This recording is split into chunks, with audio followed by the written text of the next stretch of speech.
BNP অগণিত নির্যাতিত কর্মী যারা আর চাকুরি নাই, ব্যবসা নাই, বাড়ি নাই, থাকার জায়গা নাই, কথা দিচ্ছি কুমিল্লা জেলায়, কুমিল্লা বৃহত্তর কুমিল্লা জেলায় কোন কর্মী আনঅ্যাটেন্ডেড থাকবে না, কোন কর্মসূচি বাসকাররা থাকবে না।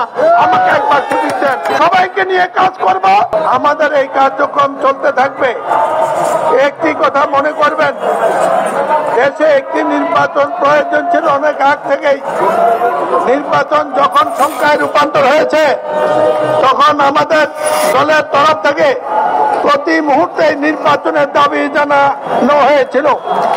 জনাব তারেক রহমান নেত্রী খালেদা জিয়ার পরামর্শে বাংলাদেশের সরকারের প্রধান উপদেষ্টা ডক্টর ইউনূসের সাথে লন্ডনের ঐতিহাসিক বিএনপি সুযোগ্য পরিচালনায় রাজনৈতিক কর্মকাণ্ডের ফলে আজ আগামী ফেব্রুয়ারিতে নির্বাচনের যে উজ্জ্বল সম্ভাবনা দেখা দিয়েছে সেটা বাস্তবায়নের জন্য আমরা আন্তরিকভাবে নির্বাচনী প্রচারণায় নেমেছি।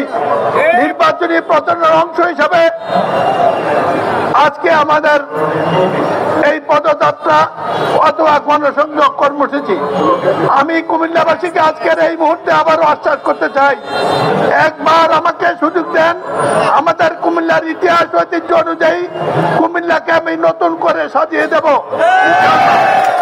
দেশে সঠিকভাবে বাস্তবায়ন করে বিএনপির ৩১ দফা কর্মসূচি বাস্তবায়নের ক্ষেত্রে জনগণের কাছে পৌঁছে দেব। বিএনপি অগণিত নির্যাতিত কর্মী যারা আর চাকুরি নাই, ব্যবসা নাই, বাড়ি নাই, থাকার জায়গা নাই, কথা দিচ্ছি কুমিল্লা জেলায়, কুমিল্লা বৃহত্তর কুমিল্লা জেলায় কোন কর্মী আনঅ্যাটেন্ডেড থাকবে না, কোন কর্মসূচি বাসকাররা থাকবে না।